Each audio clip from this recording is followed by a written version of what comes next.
Matapos ang isang matagumpay na buy-bust operation, aabot sa 158,000 pesos na halaga ng illegal na droga ang nasabat ng mga otoridad sa Dinalupian, Bataan.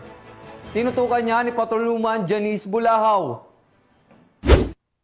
Arestado ang isang hinihinalang tulak ng ilegal na droga sa ikinasang buy-bust operation ng mga operatiba ng Dinalupihan Municipal Police Station sa Barangay JC Payumo, Dinalupihan, Bataan. Kinilala ni Police Colonel Marites A. Salvadora, Provincial Director ng Bataan Police Provincial Office, ang suspect na si alias JC, 33 taong gulang, residente ng Barangay Saging, Dinalupihan, Bataan. Ayon sa ulat, na-recover mula sa suspect ang ilang sachet ng hinihinalang shabu na may tinatayang kabuuang timbang na 23.3 gramo at halagang 158,440 pesos batay sa standard drug price. Ang suspect ay kasalukuyang nasa kustodiya ng Dinalupihan MPS habang inihahanda ang kasong paglabag sa Sections 5 at 11, Article 2 ng Republic Act 9165 o Comprehensive Dangerous Drugs Act of 2002. Ang matagumpay na operasyon ay bahagi ng patuloy na kampanya ng Bataan PNP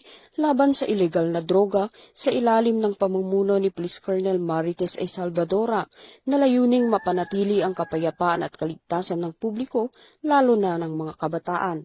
Mula dito sa Gitnang Luzon, ako ang inyong PNN correspondent, Patrolwoman Janice Bulahaw.